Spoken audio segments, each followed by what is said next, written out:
This is Identity at the Center.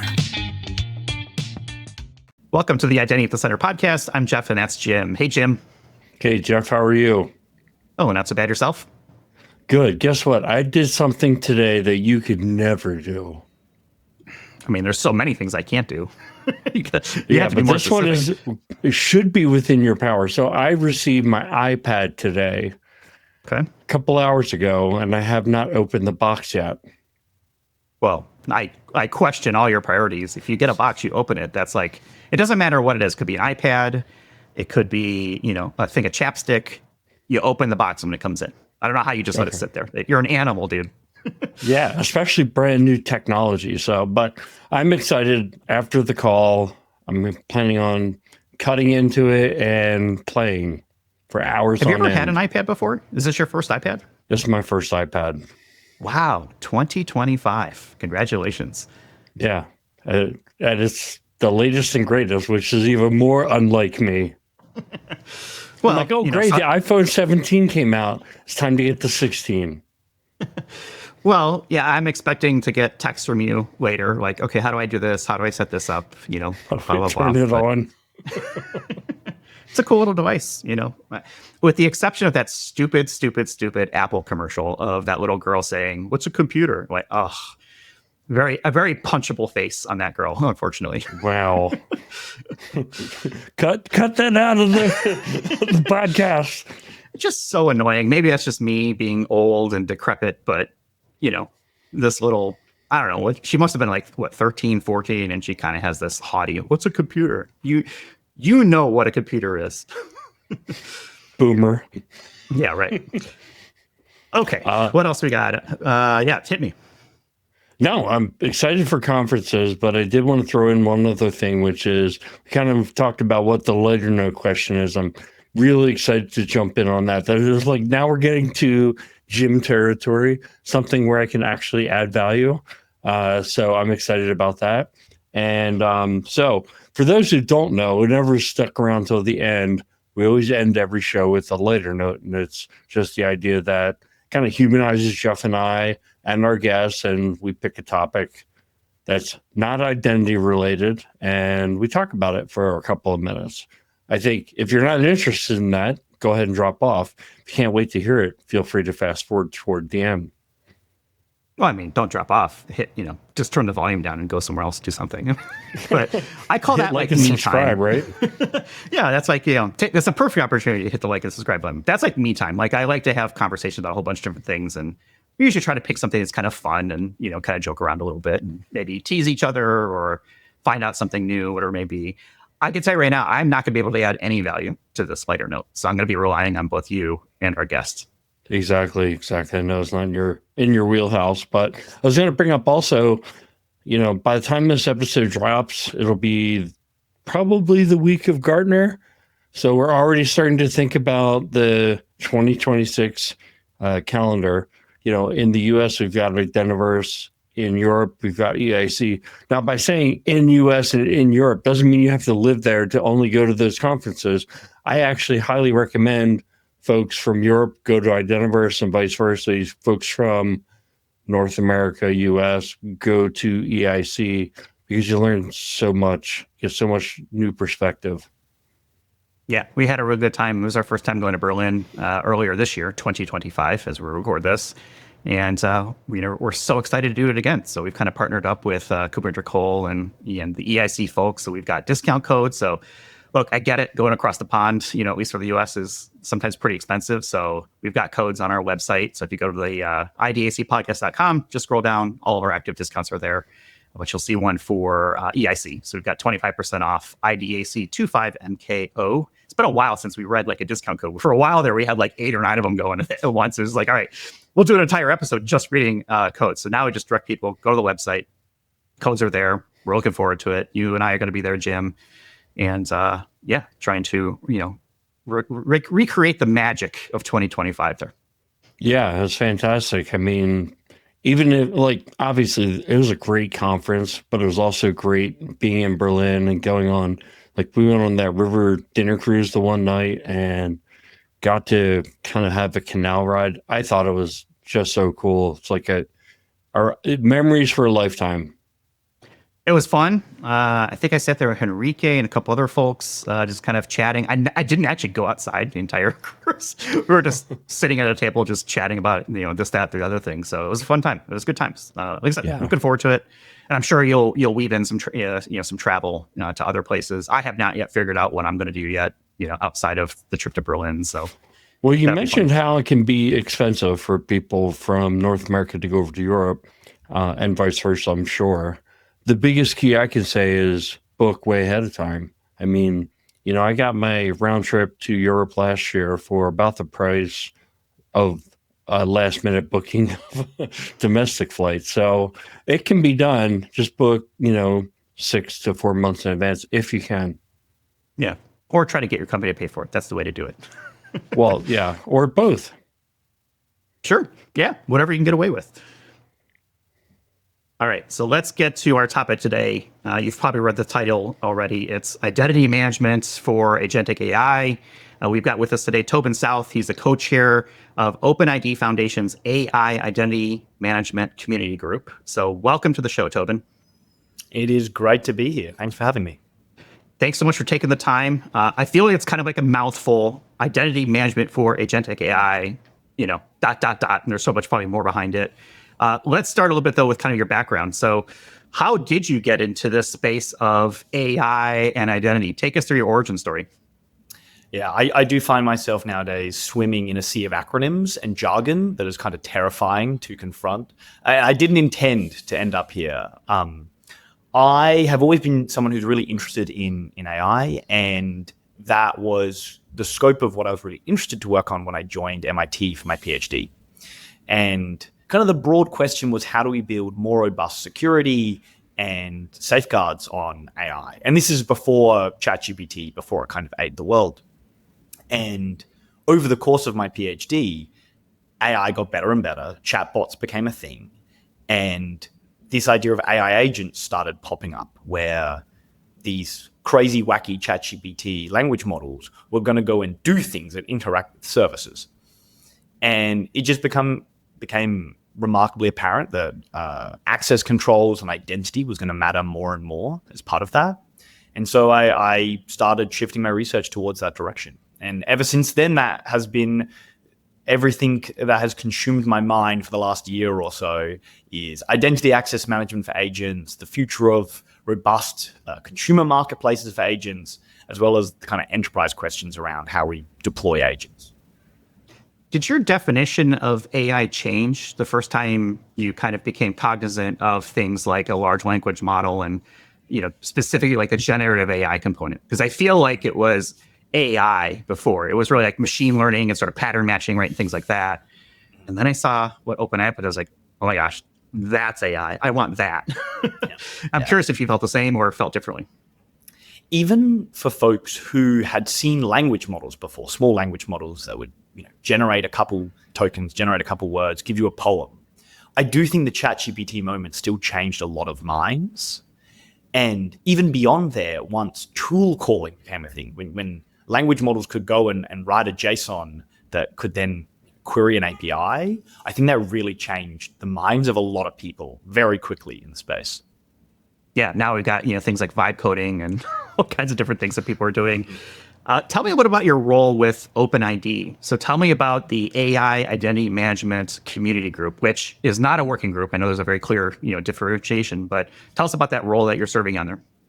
Yeah, so in January or February, we put out this paper on authenticated delegation and authorization. And delegated authority is this topic that people have often cared about, where maybe I want to delegate authority to an agent, to like a human agent, to a sub-process that's constrained. But with AI agents, this kind of blows up. We're going to have these chatbots that are non-deterministic, that can go out and do things for us. So we hosted a series of workshops at Stanford to get people talking about this and figure out what the future is. And it was clear there was just a need for a space, for a community to talk more and more about this. And so the OpenID Foundation put together a community group, which I now co-chair, to host these discussions and figure out what we need to build to make a safe future with agents. So, Tobin, I wanted to ask you, or I wanted to go back. It's happening too quickly for me to get my follow-up question, but you talked about that ChatGPT moment, and I felt like it was when GPT-4 kind of came out. That seemed to be where everybody's eyes started to really open, and you'd hear about it, and you're like, "Oh, I've got to go out and check this out." It's like, whoa. Can't believe a computer's actually doing this. I thought it took an instruction and it kind of figured out how to spit out an answer, but this thing is much more so. Is that the moment for you? I think there's this idea in AI of instruction tuning. So language models were just trained on spitting out text, not doing what you want them to do. Anyone who was a machine learning practitioner was constantly fighting against the idea that AI does what the data tells it, not what you want it to do. That was the whole art form of being a machine learning engineer. And instruction following changed that on its head. It created AIs that you could give it a natural language instruction and it would go and do a thing.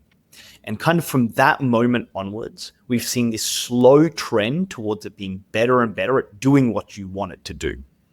To the point where today, you can tell it to do a thing and it might do it wrong. It might not use the right tools. It gets confused along the way. And that's why a lot of people kind of have this skepticism about AI agents, and they haven't had their ChatGPT moment yet, maybe. But to me, it seems like a really smooth trend where we're just getting better and better at having an AI do what you want it to do, no matter what that magically entails. Yeah, I'm actually working on a project that, I guess without getting into all the details, right? It's like a chat agent, or I feel like the term assistant is better, but let's say it's an agent that can have a conversation with a person to figure out what training makes sense for them. And it understands all the rules of hey, you got to do these things. These are some required trainings, things like that. And it kind of, where I really want to take it is, it can get to the point where it says, okay, Tobin, these are some courses that you should take. Would you like me to go onto your calendar and set a reminder? Or would you like me to go and register you for this course? And I think that's where the difference between a user and an agent identity really goes. So let me ask the question as simply as what's the difference between a user and an agent? But kind of understanding that I already realized what the difference is, I guess I'm wondering from an identity perspective. Yeah, so I think to start off with, the term agent is terrible and has made all of our lives much harder. At least it keeps this podcast interesting. It does well on search engine optimization and it makes for good podcast titles. But in practice, when you're building systems, it's kind of confusing. And so AI can mean many different things. Sometimes it is a human being talking to an AI, more of an assistant context, and the AI is just helping them do something. And this is not that much different from a user interacting with a service. It's subtly different, but not massively. Then there is, I use an AI and ask it to go and do stuff, and I gesture towards what that stuff looks like, but I don't really tell it. This is more like vibe coding. My Claude code has access to MCP servers for GitHub and for Superbase, and it can spin up databases and use them as required. And this is no longer me really being in the loop. It's more of a delegated authority use case. And then there is AI, which kind of acts like a service account. It's a thing that runs in the background. I never touch it. And it goes and it just runs AI. I use a workflow that drafts replies to emails on my behalf based on a bunch of custom system prompts and access to services. And this is nothing like ChatGPT, right? From an identity management perspective, this is just a service account workload. And yet we kind of throw these all under the heading of agent, even if it doesn't make any sense. Yeah, I feel like I've been hearing this comment a couple of times now recently where it's you think of agent as a bot.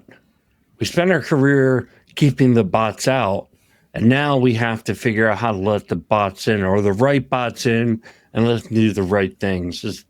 What do you think when you hear that? Yeah, I think the concept of a bot is a terrifying word to use nowadays. So one of the ways AI can interact with services is through the web. And like we've been trying to fight bots on the web for years and years and years. And now one of the things people want is like, oh, we want those bots. Because if I'm going to use ChatGPT's agent mode, which opens a browser and clicks buttons very slowly to buy stuff, if I block that bot, well, then people stop buying stuff on my website. And so then you go to whoever is building the bot blocking software and says, well, we don't want the bots, but we do want those bots. And this has led to this kind of blossoming of questions and solutions. WebBot Auth, which is a standard supported by Cloudflare, a browser-based to identify bots on the web. Payment questions, people doing X402, where 401 being the authorization needed error code, 402 being payment needed. And so there's all these wacky questions that people had written off over the last decade or two that now are coming back into question. It's a fun time to be in the internet. I find it so fun that we are, we've spent the last decade trying to prove that we are not bots. Pick all the pictures of a hot dog, pick all the pictures of a motorcycle. And what are we doing? Now we're training our bots to do those things, on our behalf. That's just where we are. If anything, I think AI is getting better at doing captures than I am. Yeah, well, I'm not very good at it. A lot of times, like pick all of the pictures with a bus. I'm like, that one with traffic there, is that a bus? I don't know. I usually get through those, so I figure I must not be answering that poorly. For now, we might remove your human status soon. So in my mind, there's different kinds of agents. And like I said, I like the term assistant because I could see a scenario where people are creating their own assistants. And so wondering from like an identity standpoint, when you're talking about AI agents and the ability for them to impersonate a person, right? And I think that's a big topic that's in the paper that you wrote. It's like ultimately that's what we're driving toward, right? Is the ability to set up an identity for this assistant, agent, bot, you call it what you want. Who's setting that up? Is that kind of coming with the package, or is the end user setting that up, or does it make sense for an administrator to set that up? And please tell me that we don't end up just put your username and password into this agent and we're just going to log in as you. I mean, isn't that like the worst case scenario? That use case scenario keeps me up at night. So think of this back when we had human assistants. I like the term assistants. We've had human assistants for many years. And how would you give someone access to your services? You could just give them all your passwords. You give them your 1Password admin login. Not a great idea, but people do it. There's a version of that you can do with AI. But the question is, how much do you trust that human being? And so if you want to, have some modicum of security involved, you probably want to give them selective access to some services. And you probably want to know what actions are taken by them versus taken by you. Was the email sent by an assistant or was it sent by you? And the reason AI is interesting here is because this is just expanded. And, the scope of what can be done is expanded. More people are going to have these assistants helping them. And there's going to be, exponentially greater risks as these AIs do things faster than you can oversee. And that is why I think we really need to rethink identity for this. I think to kind of answer the question you actually asked of who is setting up this identity, I think a lot of the onus in a consumer application is on the consumer chatbots, people who are building these assistants. It's also on the web and standard setters to build robust notions of identity into that. And then in the enterprise use case, I think a lot of the really robust identity infrastructure comes into play. It's on enterprises to have sensible policies and procedures around identity access management for agents.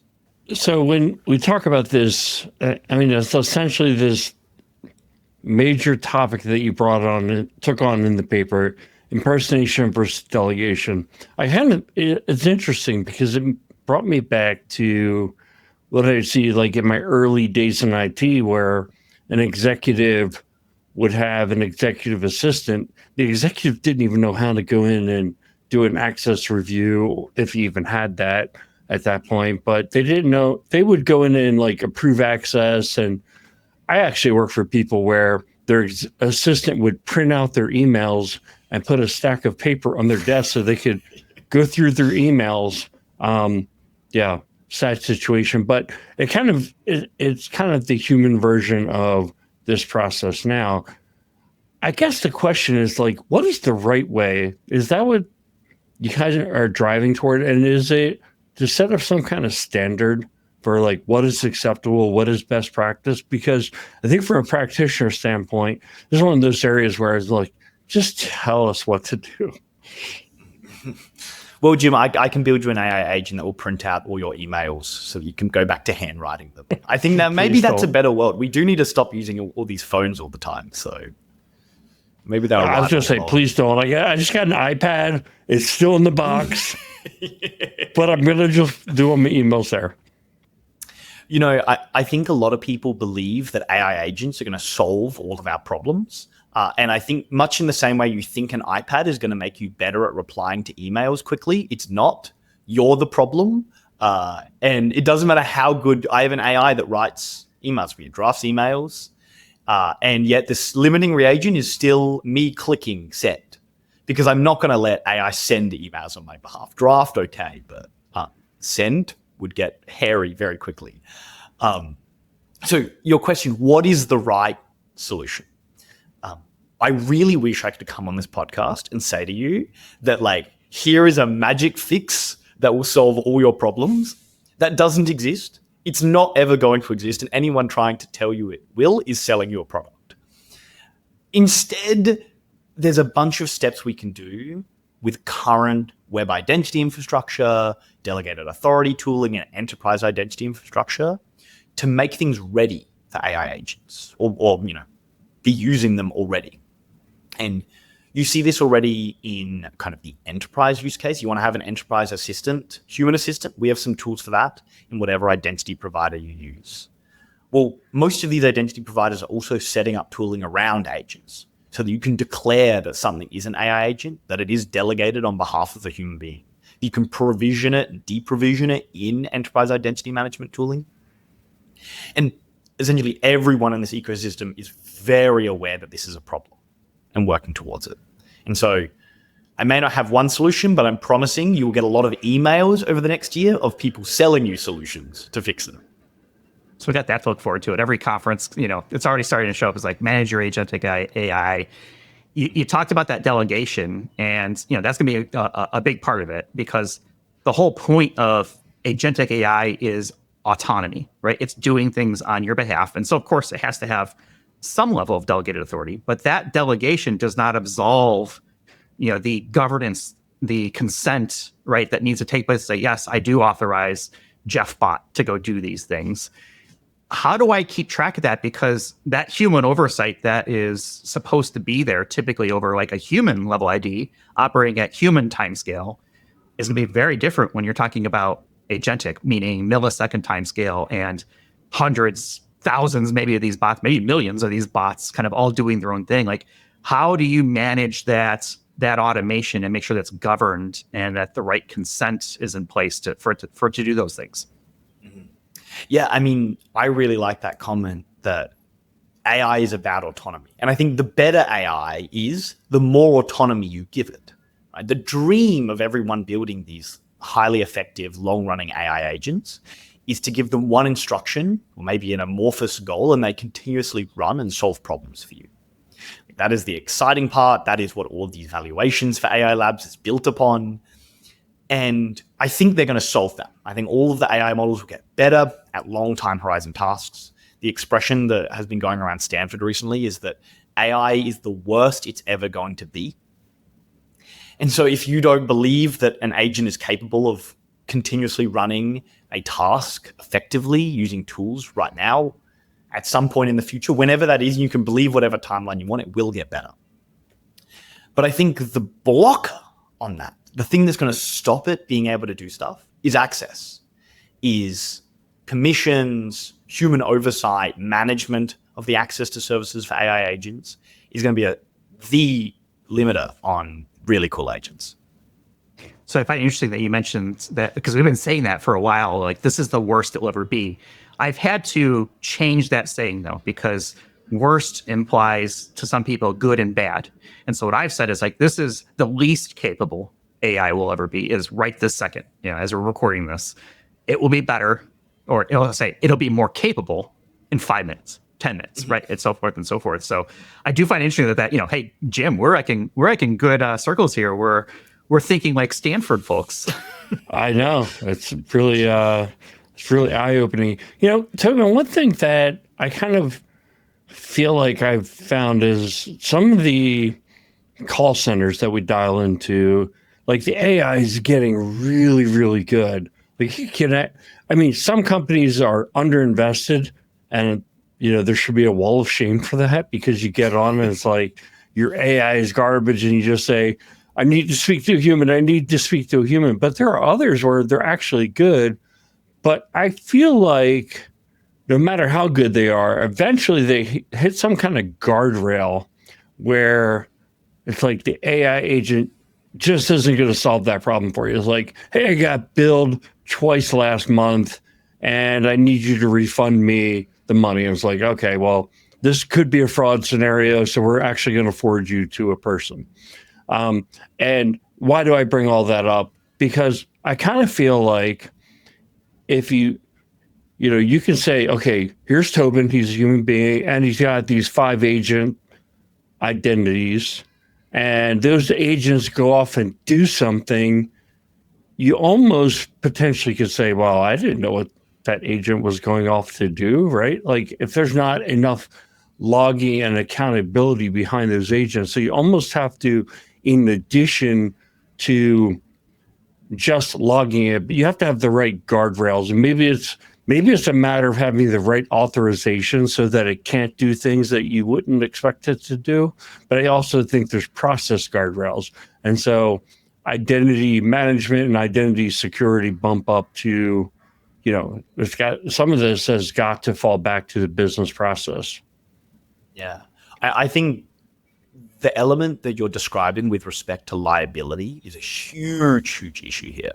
We have a bunch of work ongoing at Stanford in collaboration with part of the Stanford Law School on what liability looks like in AI. The law has a concept of agency, not to be confused with AI agents, but the idea that an individual can take actions, and if you have the agency to take an action, you may have the liability as part of that. And it's very unclear when you tell ChatGPT or Claude to go and do a thing, and then it does that thing kind of wrong, right? You go and say, buy me a new couch, and it doesn't have enough money to buy a couch, so it remortgages your house in order to pay for it.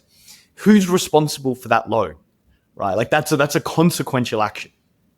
And so I deeply believe that the way organizations and business processes are structured is someone needs to be fireable for anything to work.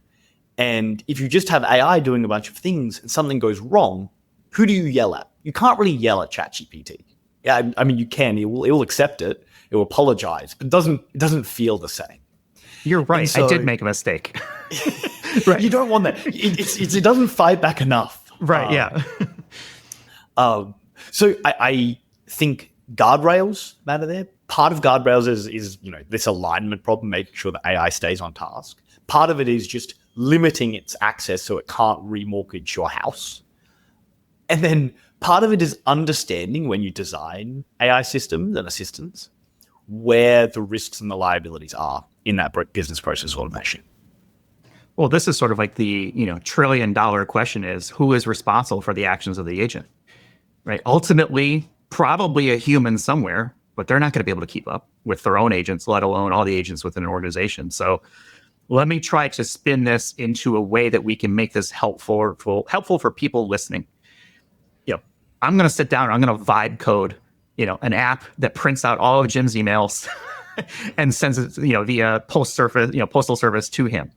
So to do that, I'm going to have to do some things around agentic AI and maybe some other things, right, to tap into. I want to talk about MCP in a little bit, but I'm doing these kind of things. So what do I do as a developer or an enterprise or even a consumer to say, how do I get ready for this from an identity management perspective? Yeah, so every tool that lets you plug in a tool such as using the model context protocol and something like Claude, or if you're using Claude Code, accessing different tools, there are usually interfaces designed for humans, and then there are interfaces designed for AI agents. And to give a concrete example, if you're vibe coding, you like Claude Code, and you want to use GitHub, there are two different ways you can use GitHub to make PRs, merge them, manage your commits, manage your branches. And one of them is the command line. You can just, Claude knows how to write a GitHub command. And the other one is an MCP server. Now, this is like lesser known about that MCP server, but if you use the GitHub MCP server, it has explicit restrictions on what can and cannot be done. And it will make sure that when PRs are made, it's tied to an agent identity. GitHub is tracking when something comes through MCP, when it comes through an AI agent, as opposed to coming through your command line, which looks like you. That is one of those benefits of using the right interface for AI.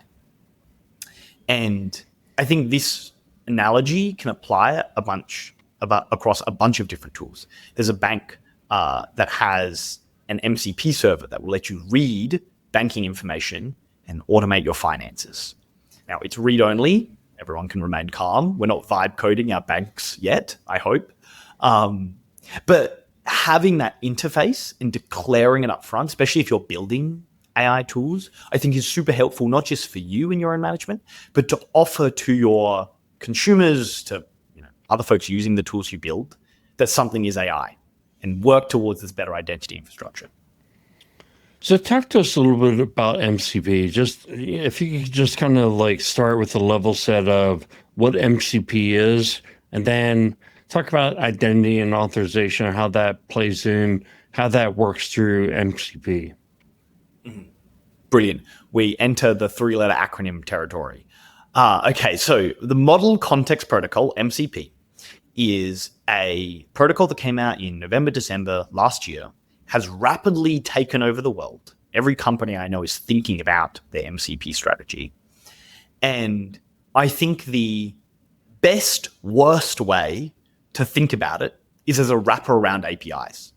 People are used to the concept of an API. You have some resource, you have some SaaS app or Gmail, whatever, that you want to expose to someone building something to allow them to perform actions. This has always had notions of scopes. Often they involve API keys or an OAuth flow where users consent to give access to services, to resources. And MCP behaves as a kind of first approximation, as a wrapper in front of that makes it really easy to connect to an AI agent. So it kind of operates in natural language. It's this translational barrier between a natural language interface that's happening in Claude or ChatGPT and the API, which is in more of a machine readable format. Now, so basically, so let's just make sure I understand, but if you're of course trying to develop an AI agent to do something like create that calendar reminder, the MCP gives you a simple, or should I say a common way to interface with the email system. Is that right? Yeah. So in this instance, you already have a Google Calendar API, but that's super painful to plug into Claude. Like if you go to the ChatGPT website right now, there's no way to give it access to that, something you've custom built in terms of sending emails. But if you make it an MCP server, now you can add that to ChatGPT. And now, each morning when you wake up and you want to, have your like friendly morning conversation with your friend ChatGPT, you can go and send some emails while you're at it. And so it's just this connective tissue that lets you write instructions in natural language. You literally, when you build an MCP server, write text that explains how to use different APIs, how to use different tools to connect to resources. So practically speaking, if I'm creating enterprise applications, am I getting my MCP server? I guess I probably have options, but what is going to be the typical enterprise use case? Are they going to have a SaaS MCP server that has all the plugins that you could possibly want? Or is this something that I'm going to stand up? Or am I going to get it from my AI large language model provider? So I really like the internal enterprise example use case. We can talk about external use cases later if we want.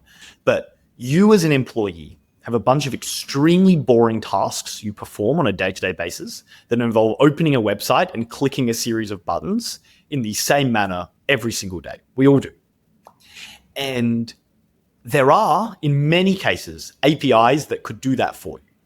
But you are not going to build button clicking automations because you're busy clicking buttons. And you've only got so much time in the day. What MCP lets you do within a company is take those operations, which can be done programmatically, and put them in a natural language interface. So wrap them in an MCP, plug that into your company employees' chatbots of choice, whether it's ChatGPT, Claude, Goose, Cursor. And then the human being can go and say, check my compliance report.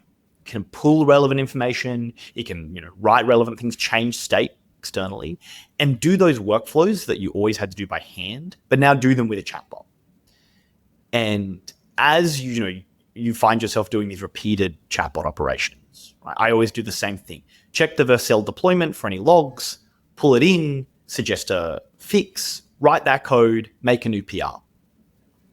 And if you keep seeing this happen repeatedly, now you can build a semi-autonomous agent that goes and just does this workflow repeatedly. And I like that mental model of automating you as a human being by replacing you with an AI. I kind of think of like the Matrix and the keymaster. So, and this is just my feeble brain trying to wrap my head around this. And I think of each door that the keymaster has a key to is a portal into another world. In the MCP context of MCP, maybe somewhat redundant right there with the word context, but it's how, a individual, a thing, an agent, a bot, or whatever it may be, can traverse boundaries in a controlled method. That's the way I kind of look at it. It's like, okay, you got Neo and the agents going through, a bunch of portal doors kind of in the Matrix, and they shut them behind them. And when they're shut behind, no one else can kind of flow through it or, go back into it, those sorts of things. Am I crazy? Or, did the Matrix invent MCP? I'm not sure I'm willing to go on record to say the Matrix invented MCP. I think David from Anthropic might be a bit annoyed at that claim. But I do think that mental model makes sense. It is giving you this portal to things that have already existed. These resources, these APIs always existed. But now making them accessible to both AI and through AI humans in a really interesting way. I want you to put your Nostradamus hat on a little bit here, right? And talk about MCP. Is this like the next SAML?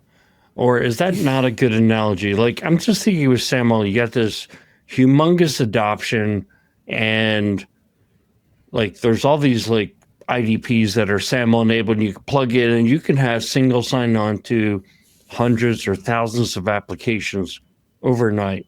And I'm wondering if MCP is going to be that, because I think with SAML, it got to the point where it was like, if you're going to provide a web application online, you pretty much need to support SAML if you're going to sell to enterprises, because unless you're like the only one in the market, you're going to need that. And I'm wondering if like MCP becomes that standard. Do they just publish APIs and let somebody else worry about doing the MCP layer? Yeah, I'm not sure SAML is the protocol I'd pick, but I totally agree with that analogy of I think that's what it's going to become. Maybe it's closer to REST in that it's a thing that everyone decides we should start doing and then everyone does. and then we all get annoyed at the limitations of it, and it causes a constant pain for developers. Speaking of pain, they're coming behind you to get you. Yeah, no, I've said something wrong. I'm in San Francisco on Market Street, which is not the calmest place on planet Earth, but it is where all the MCPs are being built. So I really think employees at organizations are going to expect, if you're selling them a SaaS app, that SaaS app is accessible to people who want to just operate out of a chatbot. We work a lot with folks at Cursor who build cool apps, and they love MCP at Cursor. And one of many coding agents, all the coding agent folks do. And they want to vibe code their whole lives. They just want to sit and have AI do all the things. And so they really want all of their services to have MCP servers so that they can, stay inside of Cursor for the rest of their lives and never have to go and open a website. Well, that's that's a monetary driver too, right? Because that MCP is a two-way door. If we're doing consumption-based from a product perspective, that's how you adequately control and secure those things to make sure that, obviously the data they're getting is what it should be and so forth. So to me, that makes a lot of sense. Like, yeah, of course you want to build that. It's almost like that should be a function that is just standard at this point. Or is it too soon to call it standard? I think we are now at a point, or let me give you this, in December 20th of 2026, a standard. There are working groups. Essentially every company that I know has someone working on MCP. And I deeply believe that there will be a product push over the next year for everyone who wants to be AI forward to support something. And so we'll see if this collapses. I mean, look, AI may be one big bubble, but I think this protocol is here to stay. At least as a really clean, robust way to communicate that tooling is designed for AI and optimize the agent experience, right? APIs are designed for a developer experience. Your website is designed for humans. We need an interface that's optimized for agents. So talk to me a little about the concept of recursive delegation and scope attenuation, because these are things that I picked up from the white paper. And I should say, we're going to have the white paper linked in our show notes so people can kind of go and read that. It's 30 pages. It's very in-depth, right? That sort of thing. But talk to me about what those things are and why should I care about them as an identity person? Those are a lot of big words, frankly, very scary. Let's unpack them. Okay, delegation. When you want a task done, you delegate it to something or someone or some agent. So I ask Claude, my favorite AI assistant, go read all of my emails and find what needs to be addressed. Great, that's one step of delegation. Claude's now handling everything. Now, for one of those emails, I need to go retrieve information, which maybe requires me to ping someone or go do other stuff. And so Claude has this idea of sub-agents where it can spin up a new AI agent. Now, really all that's happening is a sub-process is being spawned in a system with a clean system prompt, right? So a lot of AI is about context management. If you have a lot of nonsense in your context window, AI gets confused. And so it makes a lot of sense to spin up a sub-agent with a reduced context. It's focused on exactly what it needs to do. And it can go out and do that and retrieve relevant information. So now I have delegated to an AI, which is delegated to an AI. Now let's take an enterprise use case that now this second agent needs to orchestrate something in Salesforce, needs to pull from a CRM. Well, Salesforce has Agentforce, their whole big agent strategy. And so it's now going to send a natural language request to an external system that we don't control, and which, Agentforce will go and it'll pull the CRM and find someone that might be relevant. And then it can send it back to the sub-agent, which can send it back to the sub-agent, which can send it back to me. Now, this is cool. It helps with context management, but this recursive delegation, these multiple steps of delegation, each one abstracts you, the original person, further and further away from what's going on, and means you have less control over what's actually happening. And so I might give my main Claude access to all my tools, but I don't necessarily want everything that Claude creates to go do a task, to have access to all my banks, all my text messages, all my emails. And so we really need robust attenuation of scope so that when AIs go and use other AIs, they don't just give all the permissions to the next AI. And that's what we mean about scope attenuation for recursive delegation, a terrifying sentence. That is like a $25 word. If you're playing Scrabble, you probably just won right there, or Words with Friends, or whatever your word choice is for there. If anyone ever plays Scrabble and gets attenuation, please email me immediately. There you go. Open invite. I'll put your LinkedIn in our show notes. You heard it here first. The gauntlet has been thrown down for a challenge. All right. So we're like 45 minutes here, and so I want to start to wrap things up. But what I want to do is offer the people listening some nugget that they can take away. So if I'm listening to this and I remember one thing that came out of this entire conversation around agentic AI identity management, what is it that I should be taking away from this conversation? Just remember this one thing. We don't need to reinvent the entire identity stack of the internet to solve agents. And we're not going to. But each step of the existing identity stack, whether it's web identities and logging in, whether it's SAML, whether it's SCIM, and identity management for agents with your identity provider, each one of those steps is going to require some incremental improvements to support agents. And we're not going to change the world entirely, but everyone is going to have a responsibility to upgrade their systems to support agents. And then I think we're all going to be okay.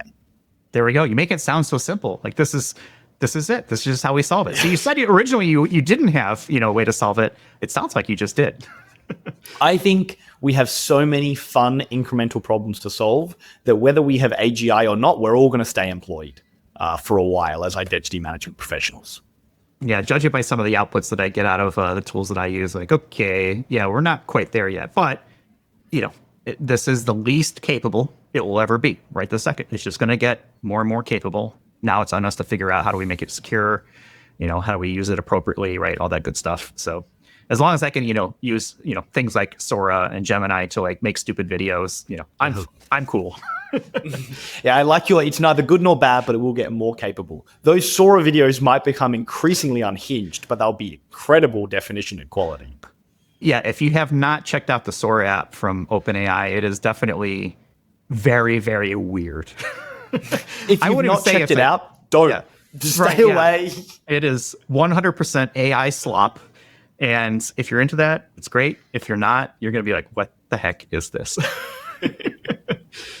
So Tobin, you've been super generous with your time. I want to take us out on a lighter note. And so I have a couple options. I was going to kind of ask you about Australia and, something about Adelaide, maybe like that people generally don't know about. But I want to go more the coffee route. And this is what Jim was alluding to earlier on of, providing value. I personally do not drink coffee. I love the aroma, can't stand the flavor. And I will try coffee maybe like once every year, a couple years, and it's just a quick check-in. Yep, still don't like it. So my caffeine of choice is generally a cola of some sort. But I want to ask you, because as I was doing some, cyber stalking of you to like get some background, before the interview, you mentioned somewhere that you're kind of like a coffee guy. So I want to know in all your travels around the world, what is or where is or who has the best coffee that you've ever had? I have such a strong affinity for coffee. I think my PhD was fully powered by coffee. I continue, in order to get my job done, consume inordinate amounts of caffeine. I have a strong belief that as well, the derivative matters. You got to keep drinking just a little bit more every day, which doesn't work at the macro scale of one's life. But being Australian and growing up in one of the coffee havens of the world, I am always in search of good coffee and always disappointed. San Francisco, where I live, has many great cafes. I can't knock them, but it's unreliable. When you travel to Europe, they make coffee, but it's not the same as the flat whites I care about back home. And when you fly back in to Australia, usually via Sydney, because there is no direct flight to my hometown, you land in Sydney Airport and you're immediately faced with 5 different cafes in the terminal, each of which has award-winning coffee. And so Australia will always have the best cafe culture in my heart. But if you are in San Francisco, Third Wheel Coffee is my local cafe, and there's a 50-50 chance you might see me there at 8 a.m. every single morning. So there's my offer to folks. All right, so go to Australia, go to Sydney for the Opera House, and stay for the coffee in the airport. Like that's a bucket list item. Jim, I know you're a coffee person. You seem like you're itching, to get into the conversation. I don't know if that's just the caffeine or you're just excited, but what is your favorite coffee? Maybe a little bit of both, because I do drink coffee throughout the day. I'm more prepared to say what I don't like. You know me, Jeff. I mean, is that any surprise at all? So I already bashed on the poor Apple girl from the commercial, so go ahead, bash coffee. That's fine too. Yeah, I don't like flavored coffee. Like if you say, oh, like this is a caramel coffee or something like that, I'm like, no, that is horrible. It's ruined. I think the weird thing is, like, I spent my whole life drinking different coffees, African coffee or different places around the world, trying to find like, okay, what is my favorite roast of coffee or favorite beans, favorite roast? You know what I come back to in my old age is the good old Arabica bean. 100% Arabica coffee. And whether you make it into an espresso or you make it into a drip coffee, I just really think there's a reason that became the most popular bean in the world. And it's because it's the best. It's got it's a medium flavor. And I think that's me. Like I tried both extremes. And I ended up back where I started as a teenager drinking, Arabica Colombian coffee. So I'll go with Colombian coffee for 200, please. All right, coffee crossfire. Tobin, your thoughts? I think if it ain't broke, don't fix it. It's a great coffee. It's so good to the point where I lived with a machine learning engineer who had quit caffeine entirely, and yet still imported really high quality Arabica beans just to make decaf coffee on what must have been $5,000 or so of espresso machine equipment for no caffeine at all, which is a little insane, but it's tasty. It works. Okay, so Jim, you mentioned the bean, but like, where is the best coffee? Like, what's the best coffee you ever had? Give me a location. So, I don't know. Like, I don't have like that one experience. I'd say my house. Like, I keep coming to this.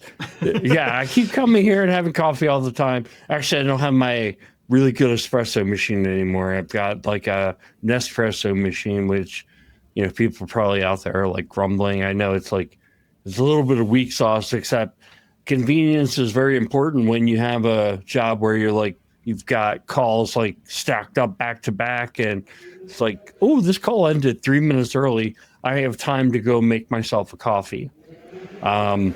So yeah, that's what I have. But I tend toward more local places than the big chains. And some big chains are really good, but a lot of times they're very disappointing. So there's a couple local places around me here in Sturgis, South Dakota. You don't think of it as the coffee capital of the world, and it's not. I could tell you I've had Turkish coffee. I've had coffee in all over Europe. They've all been wonderful. Nothing stood out to me as like, oh, that's the best place to go for coffee. But yeah, there's a lot of them. Okay, so send your angry emails to Jim on LinkedIn. Defend your coffee, people. That's the challenge right there. Everyone's got to have a hill to die on. I think it's a great hill. That's look, we all have opinions. It's like, change my mind. Opinions can change the facts. I'll think about it. There's nothing wrong with that. Maybe someday I will like coffee, but for now, it's still just the aroma, and that's it for me. So, all right, let's go ahead and leave it there for this week. Tobin, thank you so much for spending some time with us. I hope you'll come back, especially if things kind of develop in this agentic AI, IAM world, and like what should be be thinking about as we go along. And I hope to see you at an identity conference coming up, maybe at Gartner, or Identiverse, or EIC, or something along those lines. But thank you so much for being with us. I will have in our show notes a link to the paper that is out there, as well as your LinkedIn profile, so people can either defend or attack coffee preferences or whatever it may be. Please be polite. Please do. Yeah. And we'll go ahead and leave it there for this week. So you can find us on the web, idacpodcast.com. Like and subscribe. Hit the YouTube channel. We recently crossed over 1,000 subscribers on our YouTube channel. So thank you for that. Again, we don't do any advertising. It's all word of mouth. And so we appreciate everyone supporting us. So with that, we'll go ahead and leave it for this week. Thanks, everyone, for watching and or listening. And we'll talk with you all in the next one. You've been listening to Identity at the Center. We hope you've enjoyed the show. Make sure to like, rate, and review. And we'll be back soon. But in the meantime, hit the website at identityatthecenter.com. See you next time on Identity at the Center.